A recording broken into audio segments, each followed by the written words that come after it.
Hello guys, a Finnish Twitch streamer Turun Pug, 40,000 followers, right? Yeah, it went over 40,000 actually yesterday. So, and what's cool with him, he is a old new bowler. Old new bowler, I like that. Yeah, exactly. Yeah, he has a challenge, or what you would call it? I would call it a challenge. Sami Konsteri. I don't know if you know that Sami Konsteri, but Yeah, big I've seen Finnish. him once or twice. Once or twice you've seen him. He offered me a chance to train. I got 6 months time. I started with zero experience in bowling about 3 months ago, and 6 months time to practice to Finnish championships. And now we are halfway, and looking good. Very hard. New game, but loving it. Exactly, bowling, it looks so easy, but it's so hard. Yeah. And the more you learn, the more you think you'll know less. Yeah, exactly. Exactly. I've been finding that out, but the bowling people in Finland, everybody loves to help. Everybody's cheering. Everybody's giving advices, and the whole bowling community has been supporting this 100%. Yeah, it so. is. Within my 30 years of traveling, and so nearly 30 years, bowling community, it's like a family. Yeah, you'll never feel like you're left out. And my challenge is ending in 2 months, and I can. So you're getting nervous? No, I'm getting a little bit nervous. Of course, the Finnish championships are coming, but I can already say that after the 6 months, that I will continue bowling. So we will be seeing, hopefully in the future as well. I'm sure we will. Yeah. So you've been here today watching the girls bowl? Exactly. My other coach Jarno said that this is the championship or place to go, because there is a lot of cheering going on, and I was like, okay, let's see. But yeah, the atmosphere is amazing, right? Exactly. When I walked in, I was like, oh, this is what bowling should be. People cheering. Everybody is cheering to their own team, and the atmosphere is simply great here. So who's going to win the girls and the boys gold medal? No, of course the Finland. I think that's the perfect way to finish. Exactly. Thank you, Turun Pug.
And welcome back.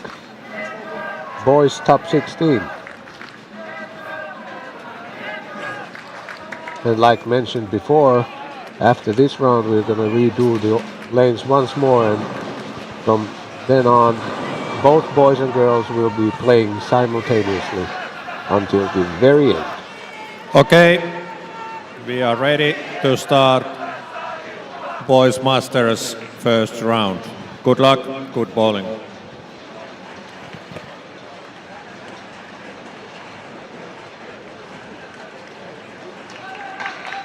Yeah, I don't think anybody's going to be using match play here either.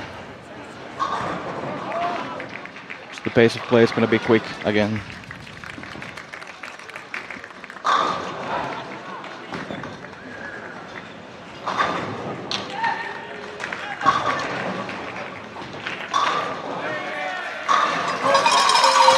And do remember that Markus Lahti has a chance to do history. I don't know, but I know that it doesn't happen too often, because Markus has already won the singles event and the all events. So both single medals that have been awarded, he has already received them. And if he would go on to win this Masters and take his third individual gold, I don't know if that has happened ever before. Yeah, the singles is pretty new also in the program. They've only had it like 10 years or so, 12 years.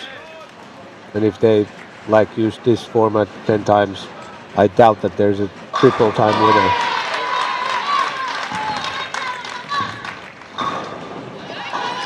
But like I said, I'm not sure. I would just think that.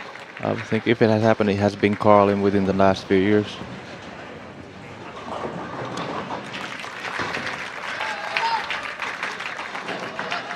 It is quite unfortunate, the doubles gold medalists here bowling each other. Yeah, that's true.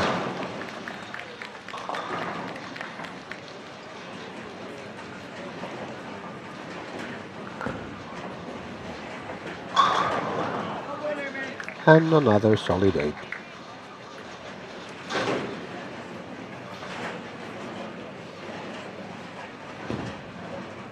Yeah, them single bills seem to be a little bit tougher today again.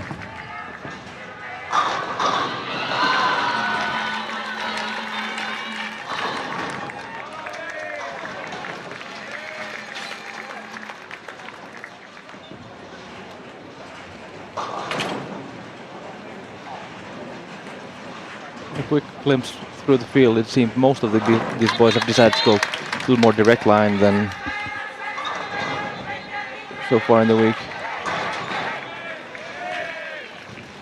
Some of them at least thought about how transition happens now. They're following their own transition and such. But as with the girls, this is also for the boys the first time they will be bowling more than one game in a single pair. So we're going to see different kind of transition issues for bowlers again. And also with the boys' rev rates being higher, it will happen way quicker.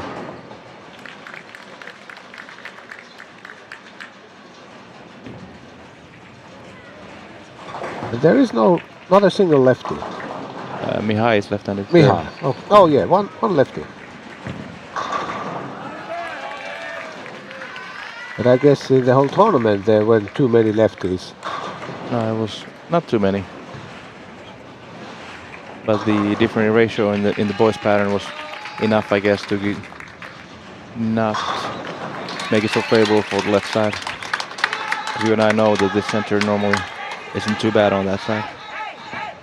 Yeah, during Ball Master, I think there have been twice, all 4 bowlers have been lefties in the last 20 years, and I think even to make the TV the last 15 years, there's way more lefties than righties altogether. Probably, especially if you don't count the girls.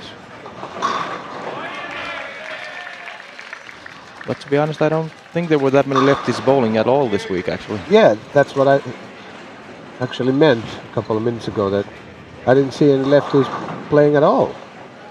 Yeah, but I'll be Mihai and a couple others, but But that's surprisingly few. that's the only way to have righties on TV and in the final stage is that the lefties don't show up at all.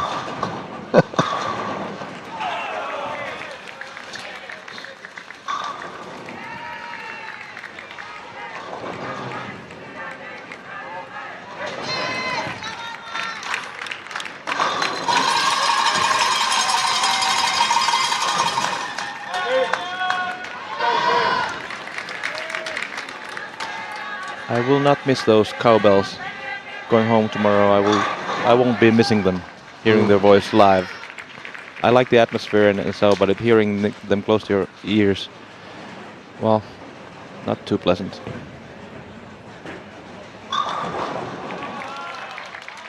I wonder what it would be like to play what people are sounding those bells, because we haven't been used to doing that while we play. I think it's fine. If it's constant like this, like there's loud noise all the time, it's fine. It's more when it happens out of the random. And as we touched base a little bit with the Swedish league yesterday, the league finals they're actually even louder than these junior championships, I'd say. And phenomenal atmosphere.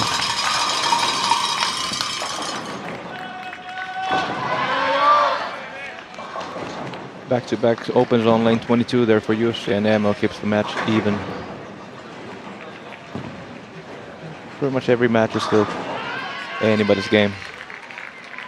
Caden has started with front three again. He had 22 in a row starting team event. I think he had 4 or 5 in a row starting again on fresh the next day.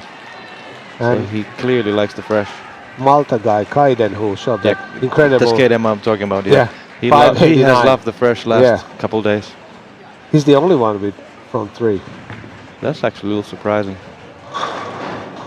Out of 16, only one front turkey.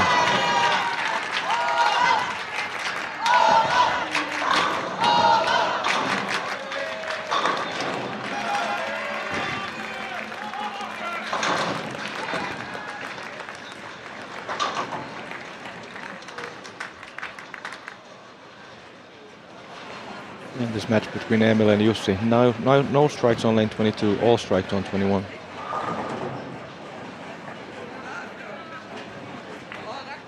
A little sloppy there by Carl and actually bringing back Magnus to the match. And Emil keeps on striking on that lane, so they're 5 for 5 on the left lane, 0 for 5 on the right lane.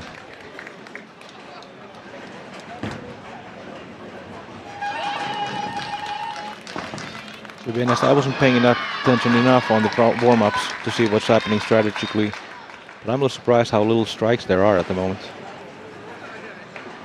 Where we are at the high end of the bowling center, I was watching some few bowlers actually played with reactive and far right, but most of them started playing like they are playing now. Yeah, I've seen that they've done it on warm-up. They play far right with reactive just to save the urethans and not burn as much.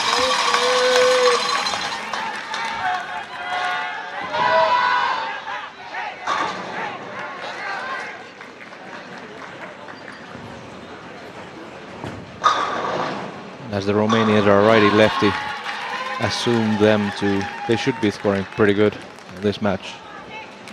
Although they are on 31-32.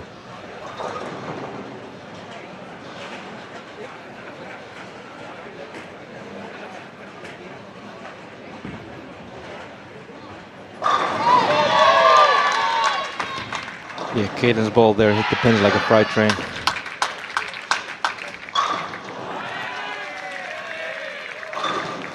Through 6 attempts, we have our first strike on lane 22.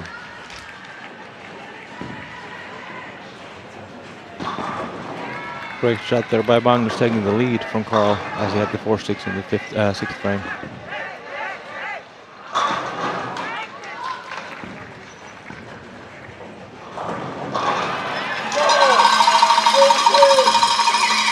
Marcus there had that light tickler again. He's had that working very good for him this week. He's matching up the center with his speed and a rev rate really good. How about Jussi? He finds out 22. No.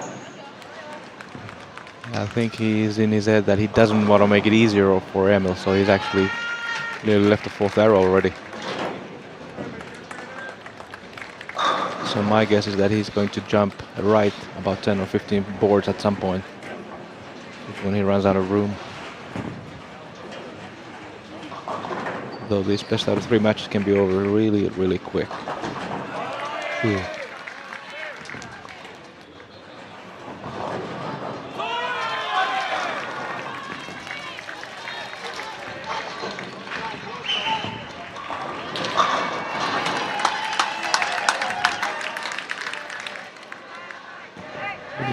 Aaron shot by Michael. Aaron leaving the double. Big four. And I say pretty much hanging out the game to Marcus there. And apparently foul on the spare shot too. Carl again. Ball hooks too early on the right lane, goes high. He leaves a 4-10. He went from pretty commanding lead to actually now he's in trouble. Yeah, he's trailing. He needs help from Magnus if he fails to convert here.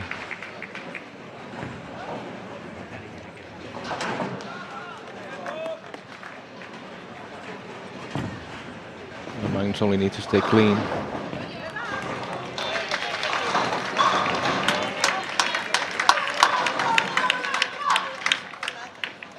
So Marcus ball there hooked super early.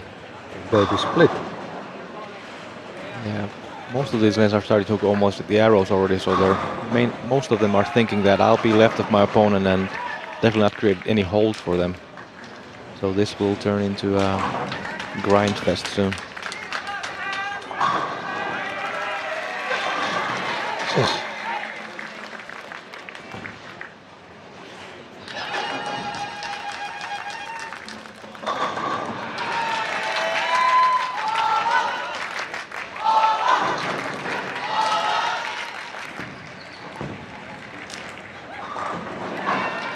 Oh wow, I thought Magnus' shot there was going to go high, but it held nicely in perfect strike. So with that strike he needs 8-1 or better, or 7-2 or better in the 10th frame. Yeah, 7-2 is enough.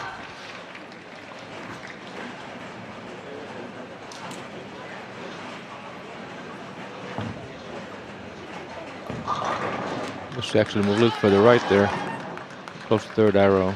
Carl was high again. So that first game is over. 0-1.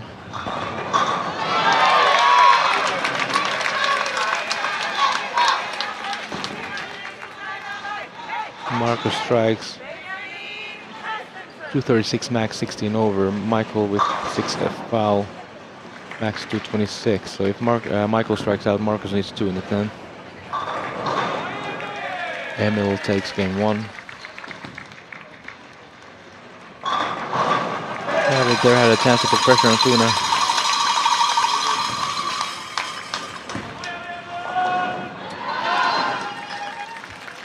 So Tuna here basically just has to match what David does.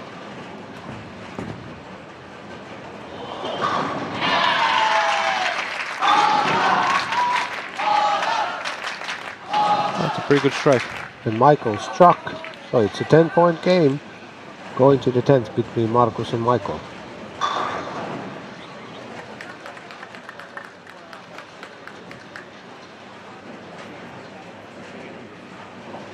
Max Lawrence making this 10 pin here soon. Keeps in the head. Flores with a late double. Making it even again, or closer.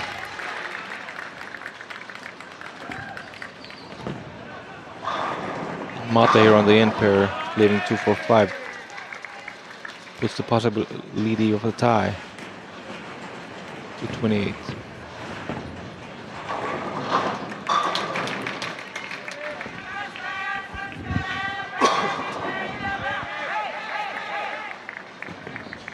Marcus with the temping. Yeah, Michael. Means Michael needs 2 strikes.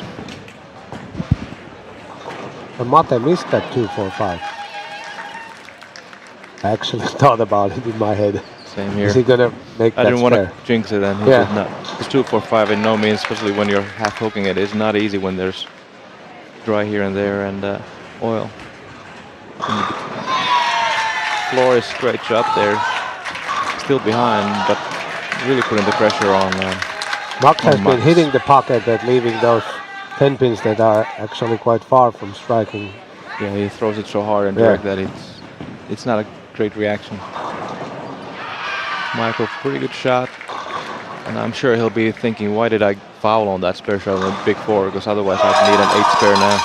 Or 8-1. Big shot here for Marcus with a strike. He forces Mikael to strike. Mate Pretty struck darn good. with the first one, so he stays in the game.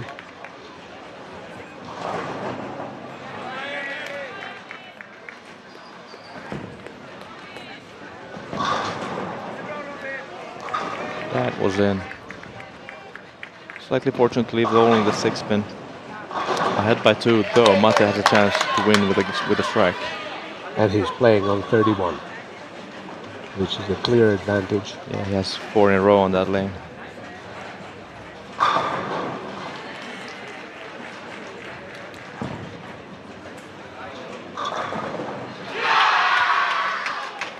Bit firm maybe, but pretty good shot by Michael. Gets the messenger. And I'm gonna say a win, because I don't think he will get 0 or a foul on this kill ball.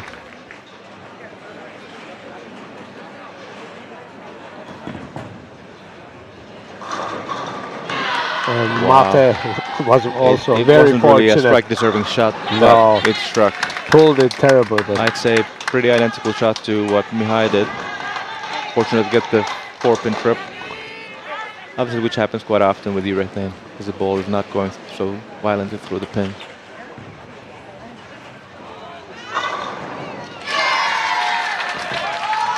Max already struck. Flores struck again. So Flores took the lead by 10, and now Max has to strike.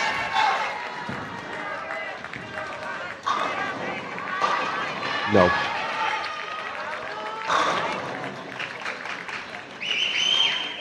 Wow, what happened there? He's stuck on his thumb, even though it's not in the ball. I actually bowled the Norwegian Open where he bowled, and a similar thing happened to him. Okay. That there actually looked pretty violent though, so I don't really know what happened.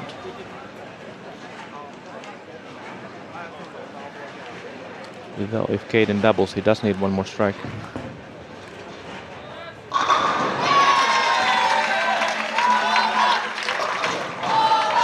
Very fortunate to leave only 3 pins.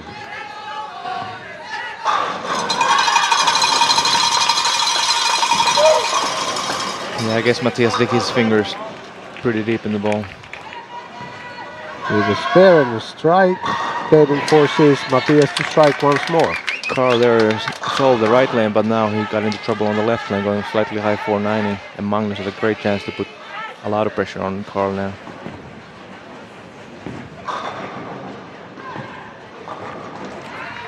He missed a little wide. He didn't thin enough, and watched them spin.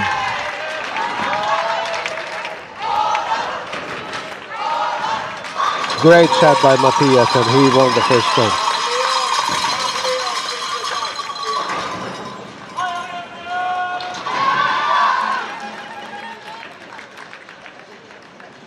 Bruce is still struggling with the right lane. I don't think he struck once yet on it. Oh, that was close to being 7-9.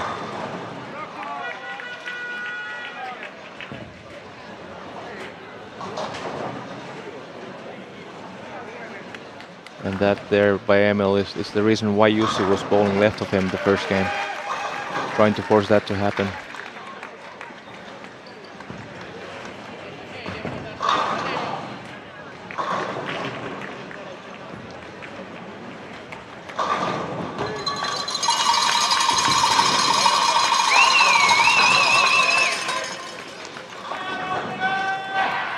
Wow, that's a lucky strike from Magnus. He was clearly in. Pushed almost enough, went high and tripped the 4-pin late. Carl behind by 32 through 3 frames already. So I'd say this 4th frame is really crucial for Carl. Yeah, if he doesn't strike and Magnus does, then the gap is very, very big already.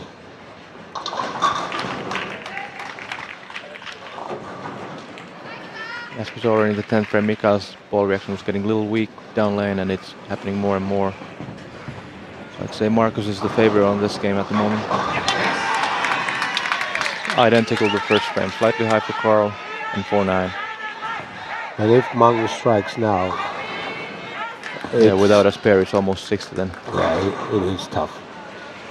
Yeah, that would mean only one more double and clean, as then Carl's max would be 236.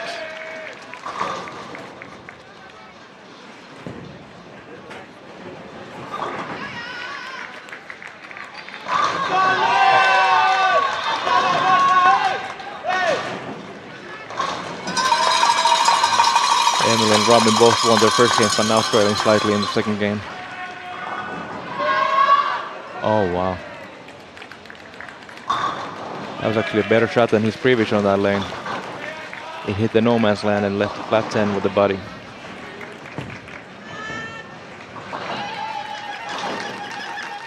And Max here also is losing his reaction a little bit. Yeah, transition's starting to get most of these guys.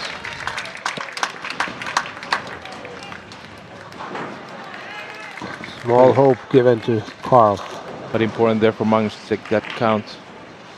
Those two pins are almost as much as a double right now for there.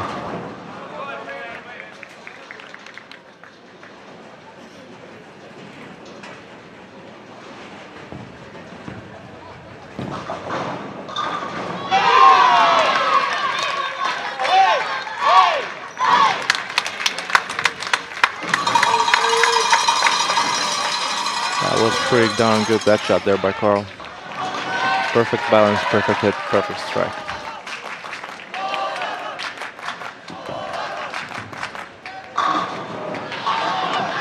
Jussi finally gets his first strike on the right lane.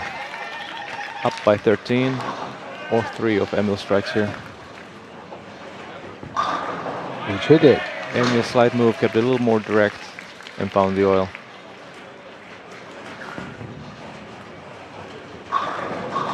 Yeah, Marcus' reaction is way better than Mikael right now. Yeah, taking out the 10 like it should.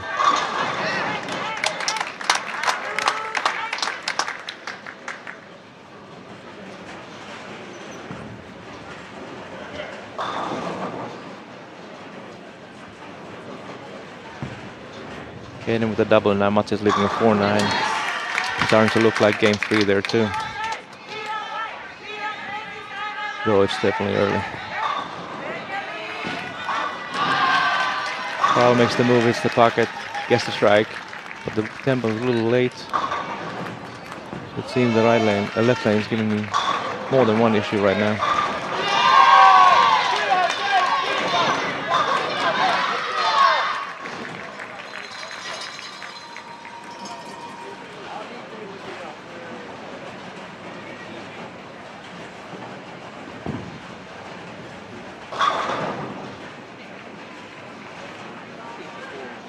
Tuna there had a pretty good chance to put a lot of pressure on Davi.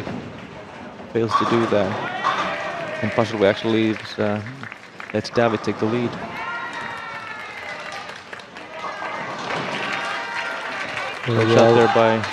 Great shot by Magnus, keeping the lead at 32.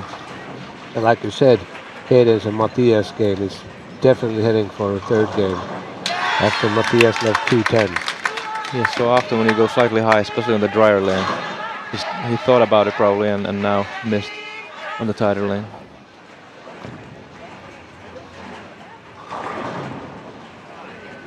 Carl left the 7 pin. And a 5 pin too. Really?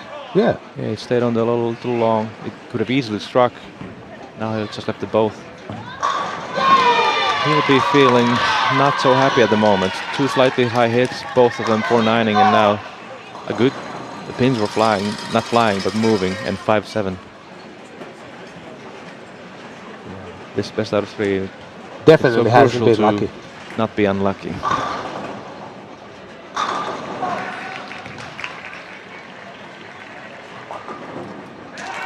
And yeah, that was clearly a better shot as it struck.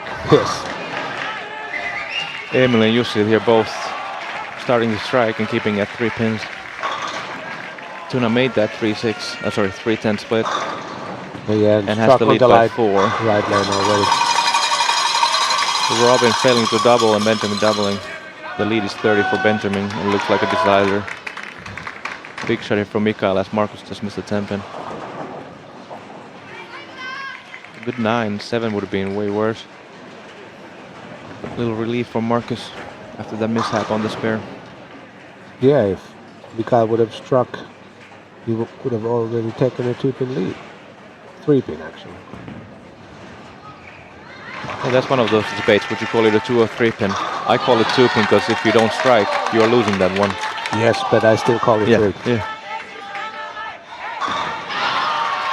Perfect shot by Jussi keeping the And that cadence lead. 5 split. Oh. A glimmer hope for Matthias.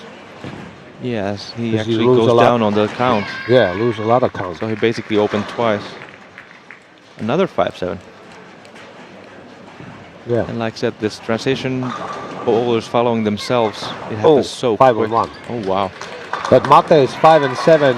Those are so close that Ria can actually make a spare between. It is. After they remove that pin. It'd be weird if he went for... Actually, I don't know what she's going to go for. Well, why would you go between? Yeah, but what's he aiming at? That's true. That pins in, that's a weird spot. But it's so much to the right. Left.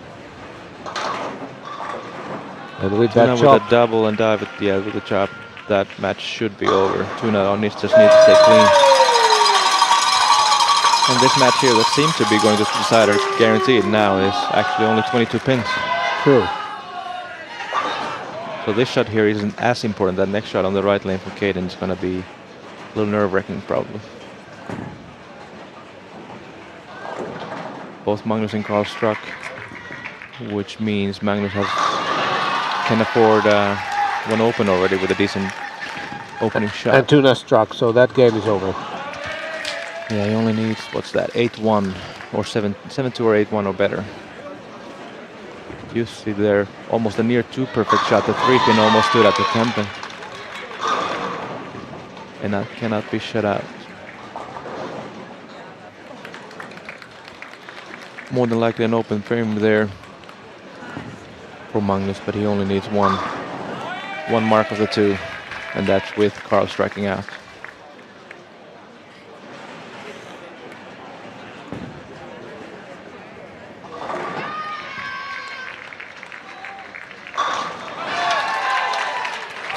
Floor is doubling and Max open, so that game is already 26 points to Floris. In this kind of format, you need that Lady Luck to be on your side, and this could be one of those moments for Carl. Now he was already over. Now with the 1 open, now Magnus just needs a mark. If he does not, Carl might run the whole tournament over from here.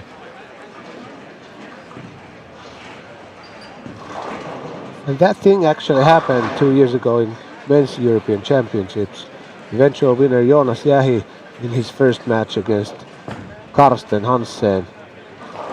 He had already practically lost. And then Karsten shot something like 5 and 1. Yeah, it was some 4 split or something. It was something. It was over, and 9-0 was enough. Yeah, and then all of a sudden, Jonas won that match and won the whole tournament.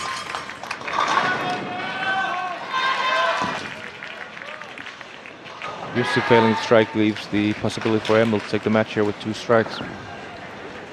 Likes that one. And why would he not? Yeah, he should, yeah. Takes the lead by 9.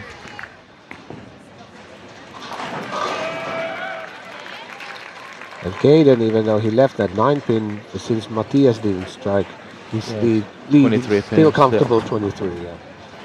Yeah, that 9 pin is one of the easiest pins to make right now. Just move a little left for a little firmer. I'd say this is the biggest shot of Magnus' career so far here, needing the mark.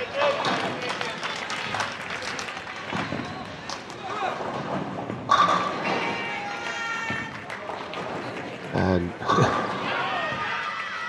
I guess he drifts the left with his legs. Wow.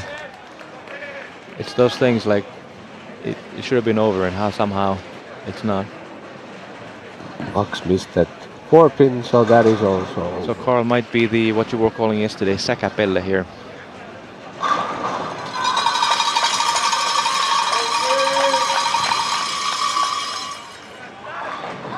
That was actually quite horrible. It was never far enough right.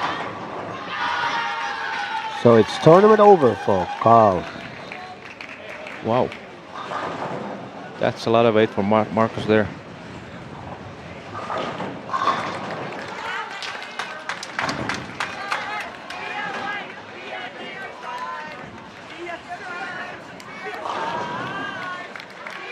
And Marcus' lead is only 8. Yeah, and that was a lot of weight. He almost threw it in the gutter. Yeah. Caden here losing a lot of count again and leaving a hard split. Sorry. Well, I'd call that almost a split. The back bucket is not my friend. If he fails to convert, Matthias has everything on his own hands. You know, the Max Flores match, we had a little junior frame there in the 7th. 9 flag. And Jussi with a strike here would probably go on to win because he only needs 7. I missed the shot. Was Emil through a little firm, I guess? I didn't see it either. And with that strike, Mikael took the 2-pin lead against Markus Lahti. So could it be that another first seed goes out in the first round like in the girls?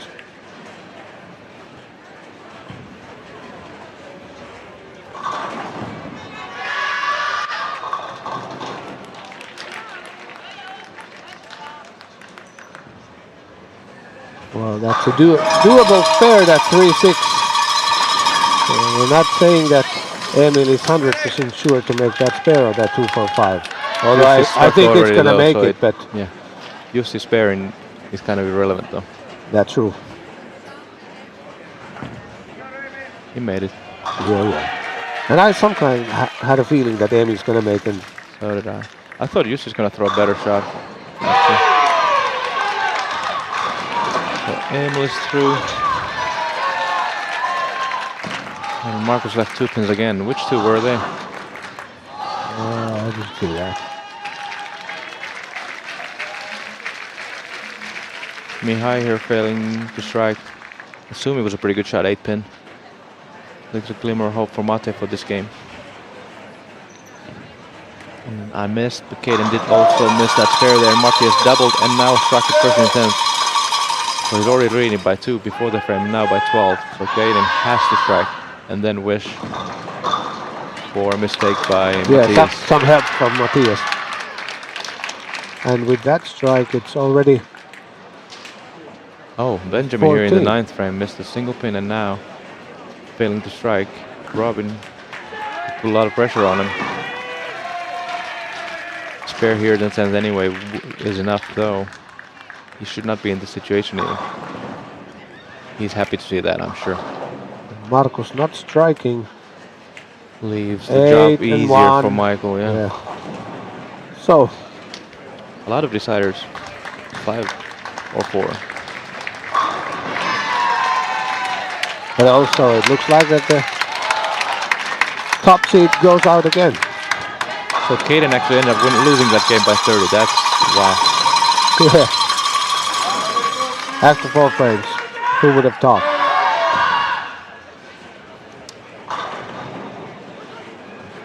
This will sting for Caden for a while, but I'm sure he'll remember that 22 in a row for quite some time.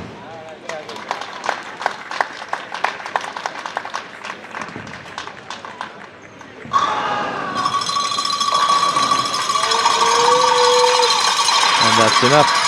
Michael is through.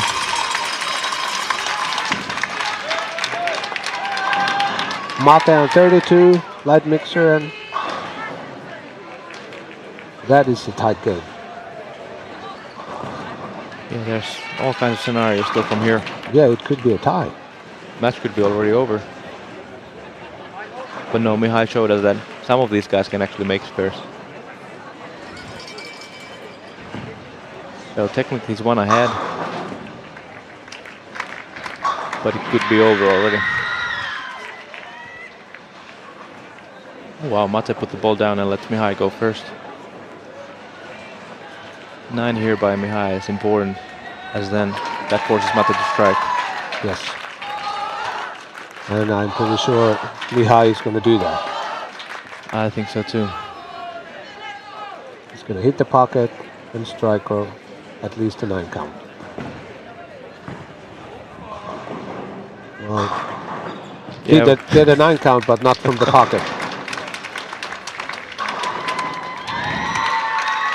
And Flores beats Max, which turned into a, well, quite of a cry in there. That ball by Robin was in, but it hooked at the arrows also. I'm surprised that it kind of stayed that far right.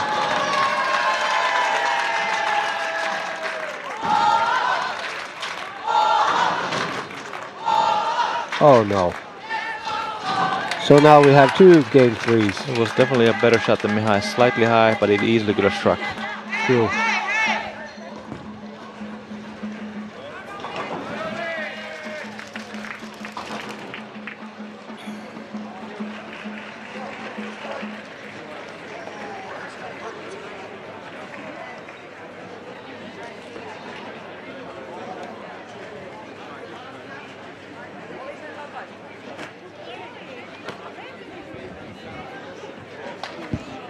As we saw with the girls, them bowling with themselves, following their own transition.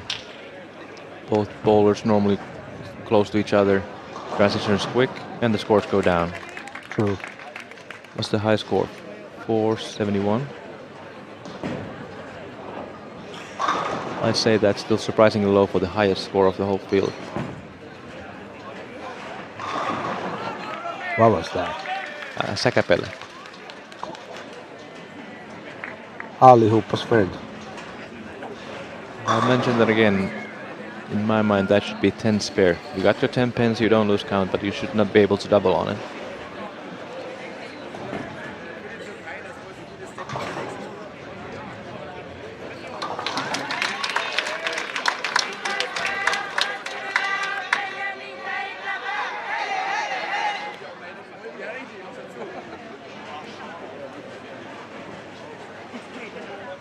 See here on the boys' side today also, as well as unlike yesterday, they're way a little more jumpier, a little more edgy, not as confident, especially when it comes down to it today than they've been whole week.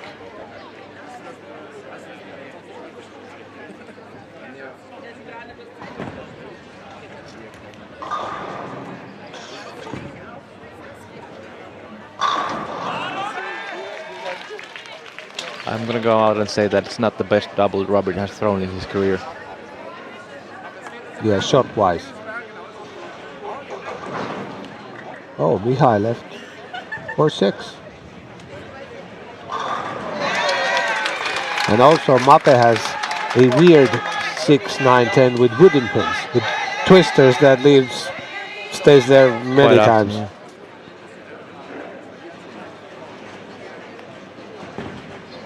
Wow. Not quite the strategy I'd go with, especially if the 6-pin was a little bit further right. Interesting choice. Mihai gets a little breather there of his mistake. Yeah, by using backup, you actually make the chop more likelier. Yes. It doesn't make any sense using more covering more lane and it doesn't make any sense the in 9-pin any. was a little further off the 6 than the 10 was off the 6. Just odd. But I guess that's how he always makes it. It's more comfortable. It's funny how sometimes when you miss, your opponents miss also. Like you keep striking every shot to shot, and then when you miss, opponent does too. Oh, so they are actually playing Brooklyn the whole game. I think we should go and tell them that they're allowed to move during the game. Yeah, what we can see there is transition and both bowling They're not moving from deep there. and hitting the dry early and well, Just reaching targets. and just showing that yeah, they are scoreable sometimes. They're quite easy at sometimes, but you need to be doing the right thing with the right speed, with the right equipment.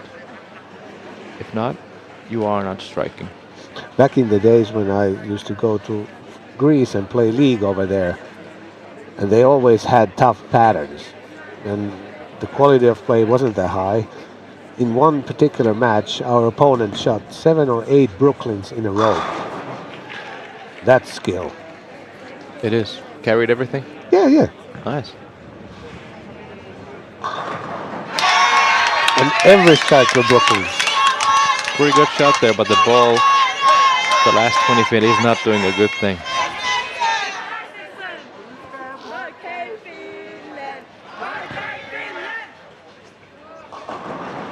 Did Robin move a little bit right? Not sure. Wow, that was unlucky.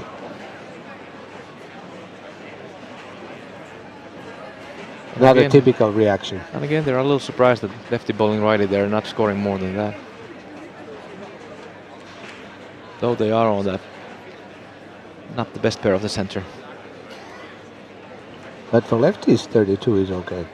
Yeah, it's less horrible. Well, it's not horrible at all. I've seen the lane mappings and it's normal.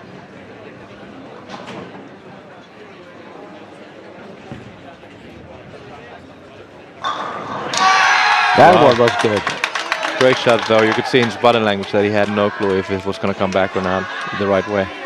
It did, and it slapped the slick to the 10 nicely. Yeah, just the way it should, yeah.